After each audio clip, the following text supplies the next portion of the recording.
Salut et bienvenue dans cette nouvelle vidéo. Aujourd'hui, je vous propose de découvrir ensemble pourquoi PHP c'est de la merde.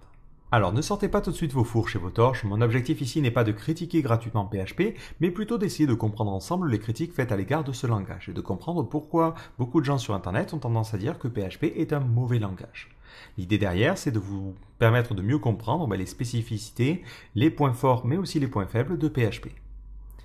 Alors le premier argument qui est souvent donné, c'est de dire qu'au final, PHP ce n'est même pas un vrai langage de programmation.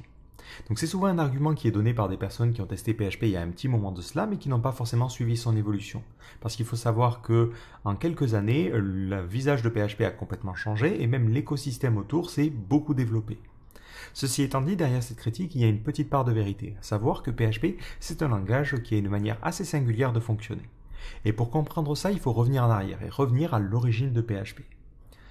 Donc en 1994, quand Rasmus Lerdorf commence à créer ce qui sera PHP plus tard, donc à l'époque ça ne s'appelait pas PHP mais Personal Homepage Tools, l'idée c'était simplement d'avoir des scripts CGI pour pouvoir traquer le nombre de visiteurs sur son CV. Plus tard, il rajoutera des fonctionnalités, dont notamment la possibilité de se connecter à une base de données pour créer des livres d'or par exemple. Quelques mois plus tard, en 1995, il décide de rendre le code de PHP Tools public, histoire que tout le monde puisse participer à son développement et corriger les éventuels bugs. Donc en avril 1996, il décide de repartir de zéro, réécrire le code. Donc à l'époque, il renomme aussi Personal Homepage Tools en FI pour Form Interpreter. Donc c'est une réécriture de zéro où PHP devient un petit langage de programmation. Donc là, dans ce cas-là, il rajoute la possibilité de déclarer des variables. Il s'inspire de la syntaxe Perl. C'est de là que l'on a les dollars devant les variables en PHP. Et ensuite, il permet aussi de mélanger du PHP avec du code HTML. Donc à l'époque, ça ressemblait un petit peu à ça. On écrivait des commentaires HTML et ces commentaires permettaient en fait d'être interprétés par le script qui allait automatiquement générer une page HTML. Donc c'est le début de PHP. Mais il faut savoir que déjà à l'époque, cette manière de fonctionner ne faisait pas l'unanimité. Donc ensuite, en 1998, il y a deux personnes qui sont Ziv Zarowski et Andy Gutmans qui, pour un projet, décident de travailler sur de l'e-commerce. Et malheureusement, ils rencontraient quelques limitations avec PHP. Donc ce qu'ils ont décidé de faire, c'est qu'ils ont décidé de créer leur propre moteur en se basant sur l'idée de PHP. Plutôt que de redévelopper un langage de leur côté, ils se mettent en contact avec Rasmus Lerdorf et décident d'améliorer le moteur ensemble et de bénéficier de la communauté déjà existante de PHP. Et c'est ainsi qu'en 1998, la version 3.0 est annoncée.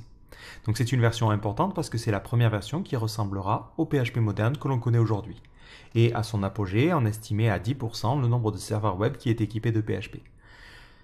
Ensuite, ils continueront à redévelopper le moteur encore une fois et créeront en 1999 le Zend Engine, donc qui est une combinaison de leurs deux prénoms, Ziv et Andy. Donc ce Zend Engine équipera la version 4.0 de PHP qui sera publiée en 2000. En 2004 ensuite, PHP 5.0 sera dévoilé avec un nouveau moteur, le Zend Engine 2.0. Donc cette version offrira plus de fonctionnalités et surtout un nouveau modèle objet. Donc jusqu'à maintenant, il était possible de créer des objets en PHP, mais on n'avait pas forcément une bonne manière d'écrire des objets. Avec cette version 5.0, on commence vraiment à rentrer dans une ère de programmation orientée objet et on peut commencer à concevoir des projets complexes avec. Tout au long de la vie de cette version 5.0, ces fonctionnalités continueront d'être améliorées avec notamment l'apparition des interfaces, des traits, des namespaces et ce genre de choses. Donc ça va permettre de mieux organiser le code. Ensuite, il y aura un gros moment de creux où ils vont essayer de développer une version 6.0 de PHP, mais le développement va être assez chaotique et ils décideront finalement d'abandonner pour directement sauter à la version 7.0 qui sortira en 2015. Donc on voit c'est assez récent. Donc cette version introduit de meilleures performances et la possibilité de déclarer des types scalaires au niveau des fonctions. Donc vous pouvez dire dans une fonction, j'attends un entier, une chaîne de caractères. Donc ça continue d'être amélioré avec notamment la version 7.1, mais ça permet encore une fois de mieux s'organiser.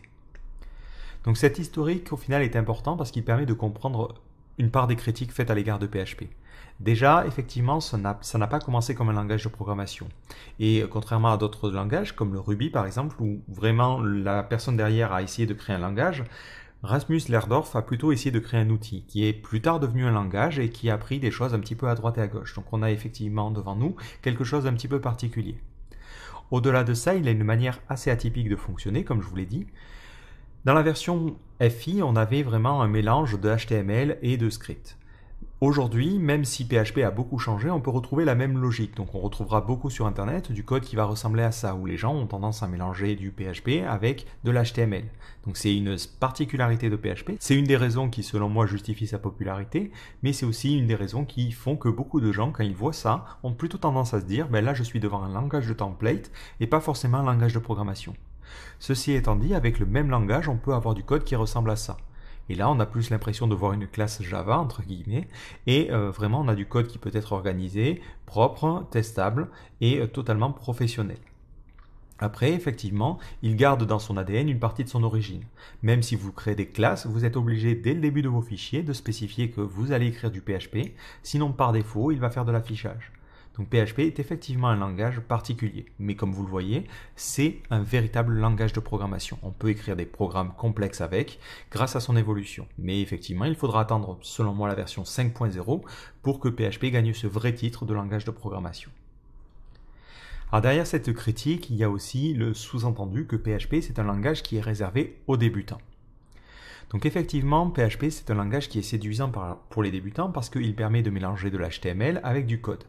Donc lorsque vous venez d'apprendre l'HTML, vous avez peut-être fait un peu de CSS, mais il est facile de vous dire, bon ben je vais commencer à faire un peu de PHP, je fais un include et ça me permet d'inclure un autre fichier. Vous n'avez pas besoin de comprendre de l'algorithmie, vous n'avez pas besoin de faire de la programmation pour comprendre ce que ça va faire. Donc vous pouvez commencer progressivement à faire votre application. L'autre chose qui a permis de faire exploser la popularité de PHP, c'est que c'est facile à déployer. Donc n'importe qui fait du PHP, il achète un hébergement mutualisé, il dépose son fichier PHP et il peut voir sa page dynamique. Donc ça permet véritablement d'avoir une barrière d'entrée pour les débutants qui est très faible. Alors forcément, l'effet perverse, c'est qu'on va retrouver sur Internet beaucoup de mauvais code qui est posté par des débutants, qui ne sont pas forcément optimisés ou plus dangereux, qui ont des problèmes de sécurité. Et sur Internet, on trouve beaucoup de code comme ça. Ceci étant dit, ce n'est pas exclusif. Ça ne veut pas dire que parce qu'il y a beaucoup de débutants qui utilisent PHP, qu'il n'y a que des débutants. De la même manière, on trouvera un code qui sera plus organisé, on trouvera des frameworks qui utilisent une logique MVC où on sépare vraiment les choses, où on a d'une part une couche où on va communiquer avec la base de données, une autre où on va communiquer avec les vues et on peut vraiment séparer les choses. Donc PHP a effectivement cette particularité d'avoir d'un côté un apprentissage facile où on peut écrire un petit peu n'importe quoi et de l'autre côté, on peut aller vers un code beaucoup plus propre et beaucoup plus organisé si on le souhaite. Cette critique est un petit peu particulière selon moi parce que c'est souvent le fait de personnes qui ont tendance à être assez élitistes vis-à-vis de leur langage de programmation et qui aiment bien penser que leur langage est complexe et qu'il faut être entre guillemets intelligent pour le comprendre. Ce qui fait que forcément ils n'aiment pas d'autres langages qui sont peut-être un petit peu plus simples et qui permettent de faire les choses. Ils ont tendance à penser que PHP est un mauvais langage pour ça parce qu'il permet à des débutants d'apprendre et de faire du développement. Après, c'est un avis personnel. Personnellement, je ne suis pas du tout d'accord avec ce point-là, mais PHP, vous le voyez, peut être un langage qui peut être utilisé professionnellement. Et des projets tels que Wikipédia, Facebook ou autres ont prouvé qu'on peut utiliser PHP pour de gros projets. Un autre préjugé, c'est de dire que PHP c'est un langage qui est lent et qui est vraiment pourri en termes de performance parce que à chaque fois qu'une requête arrive, il doit lire tous les fichiers. Alors c'est une critique qui est effectivement vraie, à savoir que lorsqu'une requête rentre, par exemple si j'essaie d'accéder à demo.php, je vais alors contacter mon serveur. Mon serveur au travers de PHP FPM ou du module Apache par exemple, va chercher le fichier demo.php. Il va lexer et parser ce fichier-là et peut-être voir que ce fichier en inclut d'autres. Il va alors les lire, les interpréter et peut-être en inclure d'autres. Et ainsi de suite, ainsi de suite. Donc une fois qu'il aura construit son arbre et parsé un petit peu toutes les choses, il va pouvoir interpréter le code, le compiler et l'exécuter. Une fois que ce code est exécuté, il va renvoyer la page HTML au niveau du navigateur. Donc on peut se dire, si à chaque requête il doit faire toutes ces opérations-là, ça va être extrêmement lent.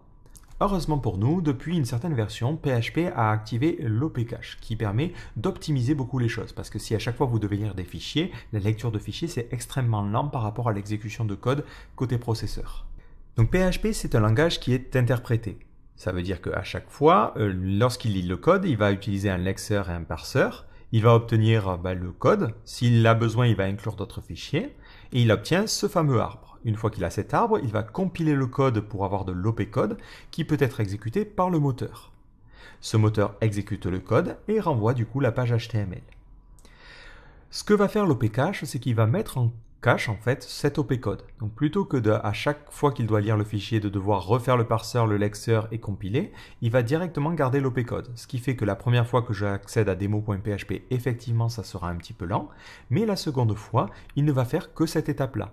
Dans ce cas-là, on va se retrouver au final avec des performances qui seront assez proches d'un langage compilé, vu qu'il n'aura à exécuter que l'OP code, il n'a pas besoin de faire toute cette relecture. Voilà, donc souvent cet argument est donné par des personnes qui ont peut-être eu des PHP inférieurs à 5.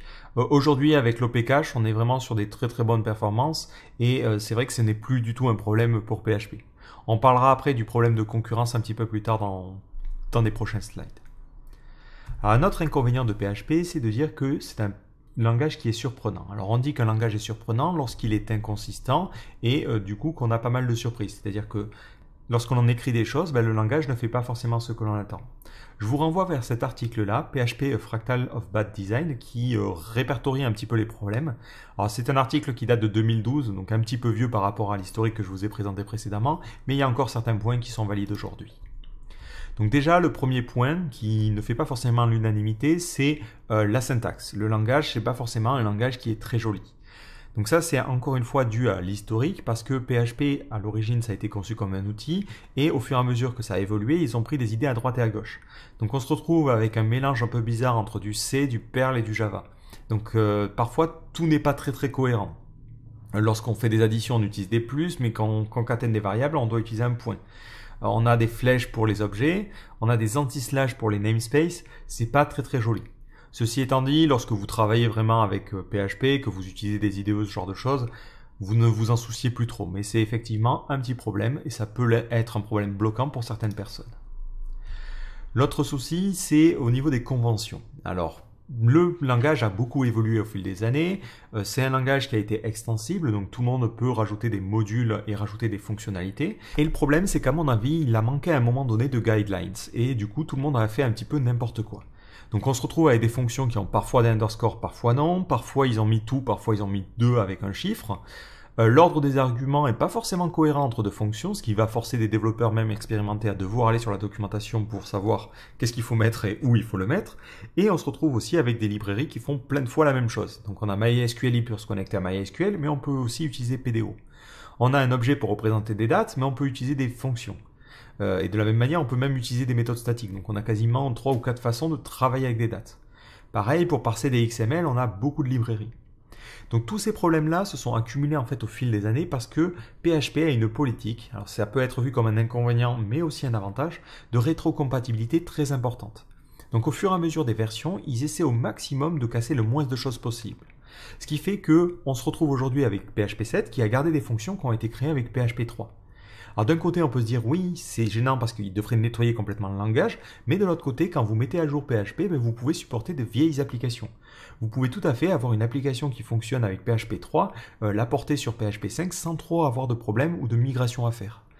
Donc ça, c'est toujours quelque chose qui fait jamais consensus. Si on voit le cas avec Python, lorsque Python a décidé d'évoluer et de casser beaucoup de choses, tout le monde a râlé. Donc après, c'est à vous de voir si vous jugez qu'un langage doit être compatible tout le temps ou si vous préférez qu'il nettoie au fur et à mesure.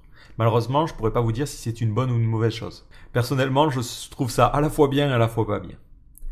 Alors après, plus généralement, c'est un langage à typage faible. Alors ce n'est pas le seul langage à le faire, je tiens à le préciser, c'est pas propre à PHP les critiques que je vais donner là. Dès qu'on a un typage faible, c'est toujours un petit peu particulier. Donc vous avez déjà un 6 qui est égal à 6 qui donne true, ce qui est un peu particulier parce que ces deux chaînes sont différentes. Foo égale 0 vous donne true, c'est encore plus particulier parce que là il va essayer de convertir ça sous forme d'entier et il va dire que ça donne 0. Nul est inférieur à moins 1, il vous donne true, et nul égale à 0, il vous donne true aussi. C'est pas très très cohérent. Alors beaucoup de ces problèmes-là, et c'est la même chose par exemple en JavaScript, peuvent être contrebalancés en utilisant un triple égal pour faire une vérification de type. Le seul petit bémol que l'on pourrait dire, c'est que sur Internet, encore une fois ça rejoint le problème des débutants, on retrouvera beaucoup de code avec simplement de double égal. Alors qu'il faudrait idéalement utiliser le triple égal pour toujours faire des tests de typage. Ensuite, la déclaration des variables peut être déstabilisante. Alors là, c'est plus problématique si vous venez d'un autre langage de programmation, mais globalement, en PHP, on ne déclare pas les variables. Par défaut, une variable, si vous l'écrivez juste comme ça, elle sera nulle. Toutes les variables sont locales par défaut, donc si vous avez fait un peu de JavaScript, c'est plutôt avantageux parce que vous retrouvez pas avec des variables balancées n'importe où, mais il y a un mot-clé global qui peut vraiment foutre la merde, entre guillemets, où là vous vous retrouvez avec une variable qui est définie globalement et accessible partout. Ensuite, il y a des incohérences au niveau de la casse. Les variables avec une casse différente sont jugées comme différentes, par contre dans le cas des fonctions, ce n'est pas le cas. Donc c'est un peu particulier. Un autre problème qui est plus récent, c'est la gestion de l'UTF-8. Par défaut, en fait, les fonctions natives de PHP, comme la fonction string-length, qui donne la taille d'une chaîne de caractères, ne gère pas correctement les caractères multibits. Ce qui fait que si vous mettez un emoji, par exemple, ben là, il va vous dire qu'il y a 9 caractères, alors qu'en vrai, il n'y en a que 7. Et il faudra utiliser des fonctions qui ont été rajoutées plus tard, qui permettent, elles, de fonctionner sur de l'UTF-8. Voilà, donc ça peut être gênant à certains endroits. Donc il y a beaucoup d'inconvénients que l'on peut donner, d'exemples, mais c'est toujours le même problème avec n'importe quel langage de programmation. Bon, au fur et à mesure, on ne voit que ses défauts, je dirais. Mais il faut savoir dans quoi on met les pieds, et effectivement, PHP n'est pas le langage le plus beau à écrire, c'est pas le langage le plus cohérent. Vous allez passer pas mal de temps à aller sur la documentation, mais en revanche, vous avez effectivement un langage qui va être rétrocompatible au maximum. Donc à savoir que lorsque vous migrez de version, vous n'allez pas forcément devoir écrire la moitié de votre code. Donc ça peut être vu comme un avantage. Après, si vous n'aimez pas le typage faible, dans ce cas-là, mieux vaut aller vers un langage typé fortement, et dans ce cas-là, je ne sais même pas ce que vous faites sur une vidéo PHP. Alors un autre problème qui est un peu plus récent, lui, c'est que PHP ne gère pas la concurrence. Donc la concurrence, c'est la capacité qu'a un langage ou une technologie à faire plusieurs choses en même temps. Donc PHP, comme beaucoup de langages de programmation qui sont un petit peu vieux, c'est un langage qui est synchrone. Comprendre par là qu'il est obligé de faire les choses les unes après les autres. Donc il part d'en haut et descend au fur et à mesure en attendant que chaque ligne soit exécutée. Donc par exemple, si ici l'envoi d'email met un petit temps, il va être bloqué à cet envoi-là et ne rendre la page qu'une fois l'email envoyé. Donc dans le cadre des pages web, ce n'est pas forcément quelque chose qui est gênant, parce qu'en général, on est obligé de faire les choses les unes après les autres. Par exemple, si je veux afficher les 10 derniers articles, je suis obligé d'attendre le résultat de ma requête SQL avant de pouvoir afficher la page. Donc ça n'a jamais été vraiment problématique. Mais aujourd'hui, c'est un petit peu plus problématique parce que les applications deviennent plus complexes, mais aussi on a de nouvelles applications, dont notamment par exemple la partie WebSocket. Ceci étant dit, même si PHP est effectivement synchrone, son modèle d'exécution ne l'est pas. À savoir que PHP FPM, ou si vous utilisez PHP en tant que module Apache, ce qui va se passer, c'est que chaque requête qui va arriver peut être gérée par un nouveau processus PHP. Chaque processus va fonctionner sur un seul thread, donc va fonctionner de manière synchrone, mais on peut avoir 5 requêtes utilisateurs traitées en même temps. Donc dans ce cas-là, dire que PHP est synchrone ou que PHP ne gère pas la concurrence, c'est partiellement faux parce que voilà, il peut effectivement gérer plusieurs requêtes à la fois. Donc si vous voulez avoir un petit peu plus de détails sur son modèle d'exécution, parce que je ne veux pas forcément rentrer trop en détail dans cette vidéo-là, le but c'est juste de survoler les différents points, je vous renvoie vers cette vidéo où je compare PHP à Node.js, Golang et Erlang, où vous allez voir les différentes approches et leurs avantages mais leurs inconvénients. L'avantage de ce modèle d'exécution qu'a PHP, à savoir qu'il gère chaque requête par un processus, c'est qu'on est vraiment sur du stateless. Comprendre par là que lorsqu'il exécute une requête, il n'y a rien qui est conservé. Une fois qu'il a fini d'exécuter la requête, hop, le processus est libéré, il peut faire autre chose. Si on prend le cas de Node.js, Golang ou autre, vous allez créer votre serveur, mais si jamais il y a une erreur critique, votre serveur entier va planter. Dans le cas de PHP, si une requête génère une erreur, le processus va planter, l'utilisateur va obtenir son erreur et sera prêt à traiter la requête suivante. Donc ça ne bloquera pas l'entièreté de votre application. De la même manière, c'est plus simple aussi en termes de mémoire. Si jamais vous hébergez sur un serveur des millions et des millions d'applications PHP, vous pouvez le faire. Parce que tant qu'un fichier PHP n'est pas demandé, ça ne prend absolument rien en mémoire. C'est juste PHP FPM qui attend d'avoir des requêtes. Si je lance par contre sur un serveur des millions d'applications Node.js, chaque application va prendre de l'espace. Donc ce modèle d'exécution, même si effectivement il peut sembler un petit peu daté, il correspond toujours aux problématiques d'aujourd'hui. Parce que c'est facile de scaler, c'est facile de répartir les requêtes sur des serveurs, c'est facile à gérer en termes de mémoire et c'est facile à gérer en cas d'erreur. Ceci étant dit, si vous n'utilisez pas PHP pour du web, si vous utilisez PHP pour faire un script en ligne de commande par exemple, il faut savoir que vous pouvez utiliser pthreads qui vous permet en fait de gérer des threads directement dans PHP. Ça ne fonctionne pas avec FPM, ça ne fonctionne pas avec le module Apache, mais si vous êtes en train d'écrire un script côté serveur, ça peut fonctionner. Donc c'est intéressant de savoir que c'est là. Maintenant, côté serveur, il y a une autre librairie qui est en train de se monter qui s'appelle React PHP, qui elle permet d'avoir une approche qui est sensiblement identique à celle que l'on voit sur Node.js avec un système de boucle d'événements et qui permet à PHP d'être asynchrone. Donc ce n'est pas quelque chose qui est officiellement intégré dans PHP, mais c'est important de savoir que PHP peut avoir ces capacités-là.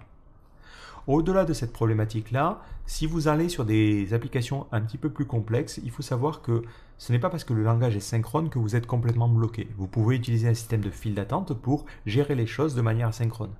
Donc si par exemple vous réalisez un système d'upload d'avatar, vous pouvez, lorsque la page se charge, uploader l'avatar et mettre le traitement de l'image dans une file d'attente qui sera traitée séparément de votre application web. Et dans ce cas-là, votre application ne sera pas bloquée par le redimensionnement d'image. Donc après, c'est aussi une architecture à choisir pour pouvoir organiser convenablement son application. Et ce n'est pas parce qu'un langage est synchrone ou ne fonctionne que sur un seul thread que forcément vous allez être bloqué. Donc c'est vraiment important de distinguer les choses. En revanche, effectivement, si vous êtes en train d'écrire un script qui doit lancer 10 ou 20 opérations en même temps, PHP ne sera pas forcément le langage le plus indiqué pour cela. Enfin, le dernier argument que l'on voit souvent sortir avec les nouvelles technologies, dès qu'il y a un nouveau langage, on dit « Ah, PHP c'est mort, maintenant il y a Node.js, PHP c'est mort, maintenant il y a Golang, et ainsi de suite, ainsi de suite. » Alors, concrètement, c'est souvent un argument qui est un petit peu bidon parce que la sortie d'un nouveau langage, ça ne veut pas forcément dire que le langage qui était précédemment utilisé est mort, loin de là. Au-delà de ça, PHP c'est loin d'être un langage mort. En 2012, par exemple, on a eu la sortie de Composer, qui est un système de gestionnaire de dépendances qui vous permet d'installer les dépendances plus simplement. Donc ça a permis à la communauté PHP de mieux s'organiser parce que jusqu'à maintenant, quand on voulait trouver une librairie ou du code, on était obligé de le copier-coller, c'était loin d'être pratique. On a eu le PSR, qui est un groupe de personnes qui cherchent à uniformiser le code entre les frameworks, histoire d'avoir une meilleure interopérabilité entre les différents frameworks PHP, ce qui permet d'avoir plus de librairies qui communiquent avec plus de frameworks. En 2015, on a eu la sortie de la version 7.0 de PHP, donc ça prouve que le développement de PHP n'est pas mort, ce que l'on aurait pu croire avec le développement chaotique de la version 6, on aurait pu se dire, PHP ils vont jamais arriver à évoluer et c'est mort avec la version 6, mais la sortie de la version 7 prouve que PHP est toujours en bonne santé. Après, au niveau de l'écosystème, ça continue aussi d'évoluer. En novembre 2017, on a eu la dernière version de Symfony, la version 4, qui est sortie, prouvant que la communauté continue à travailler autour de PHP et les frameworks d'évoluer. D'ailleurs, la dernière version actuelle de PHP, la version 7.2, est sortie en février 2018, donc il n'y a que quelques mois seulement, ce qui prouve que le développement est encore actif. De la même manière, un autre framework qui gagne pas mal en popularité, c'est Laravel, a sorti sa version 5.6 en février aussi. Et d'ailleurs, il supporte que les dernières versions de PHP. Donc ça prouve que l'écosystème se porte bien. Et au-delà de ça, on estime que environ 80% des sites utilisent PHP. Alors je vous mettrai le lien, j'ai oublié de le mettre. Encore une fois, c'est une donnée à prendre avec des pincettes parce que ça veut tout et rien dire. Mais globalement, ce qu'il faut retenir, c'est que beaucoup de serveurs utilisent PHP. Que ce soit des gens qui font leur propre application avec un framework, que ce soit des gens qui utilisent un CMS tel que WordPress, Drupal, PrestaShop, WooCommerce ou autre, il y a beaucoup de sites qui utilisent PHP. Du coup, c'est difficile de prendre vraiment cet argument en disant que PHP est mort au sérieux. Par contre, effectivement, on voit de plus en plus de nouveaux langages apparaître et de nouveaux langages être utilisés parce que les problématiques sont devenues de plus en plus complexes. Aujourd'hui, on n'est plus comme il y a quelques années en arrière à juste essayer de générer une page HTML. Aujourd'hui, on a besoin de générer une page HTML, derrière d'avoir une API pour pouvoir communiquer et avoir des éléments dynamiques. On a parfois besoin de WebSocket pour pouvoir avoir des éléments en temps réel, on est obligé d'avoir des scripts côté serveur pour faire des opérations un petit peu complexes, donc on se retrouve aujourd'hui avec beaucoup plus de problématiques à gérer et du coup beaucoup plus de langages qui sont pertinents. Donc vous pouvez toujours utiliser PHP pour générer votre page HTML, mais derrière, si vous avez besoin de WebSocket, utilisez du Node.js, du Golang ou de l'Elixir et utilisez d'autres langages. Donc effectivement, quand on regarde les stats, on voit d'autres langages évoluer, mais ça ne veut pas dire que forcément PHP doit mourir pour que d'autres langages existent. On peut tout à fait utiliser plusieurs autres langages. Mais au final, ce qu'il faut retenir, c'est qu'on s'en fiche un petit peu de ce que pensent les autres et de ce que pensent les gens de votre langage de programmation. Être un bon développeur, ce n'est pas être un développeur spécifique sur un langage en particulier et penser que votre langage est le meilleur du monde. Être un bon développeur, c'est être capable de choisir le bon outil en fonction de la situation. Comme vous avez pu le voir à travers l'historique et à travers un petit peu les différents arguments, PHP c'est un langage qui effectivement a un historique un petit peu chaotique, mais qui est un outil extrêmement bien pensé pour une problématique particulière, qui est la problématique de générer des pages HTML et de générer des pages web. Dans cette problématique-là, c'est un des langages avec lequel vous allez être le plus rapidement productif et un langage qui va fonctionner très bien. En revanche, effectivement, si vous allez sur des problématiques qui sont différentes, PHP ne sera plus le langage indiqué et vous pouvez aller vers d'autres langages de programmation. Et en tant que développeur, c'est important d'être au courant de ça et de ne pas forcément vous dire « Ah ben moi j'utilise ce langage pour absolument tout et c'est mon langage préféré », que ce soit avec PHP ou un autre. Donc ne vous dites pas « Ah ben PHP, c'est pas si mal, alors je vais l'utiliser partout ». Non, PHP est un bon langage pour la problématique web. En revanche, si vous allez sur des problématiques un petit peu plus complexes, vous pouvez essayer de commencer à vous dire « Ah remettez en question votre langage et votre outil et regardez ce qui se fait ailleurs ». Ça marche vraiment pour le cas où vous êtes fan de PHP, mais si vous êtes aussi contre PHP, ça peut être intéressant de vous dire, si j'ai juste besoin de faire un formulaire de contact, est-ce que ça vaut le coup que je me prenne la tête avec autre chose? Est-ce que finalement, PHP ne conviendrait pas à cette situation-là? Donc j'espère que cette vidéo vous aura permis d'y voir un petit peu plus clair. Si jamais vous avez des questions ou vous avez besoin de plus de précision, n'hésitez pas à poster un commentaire en bas de cette vidéo et j'y répondrai.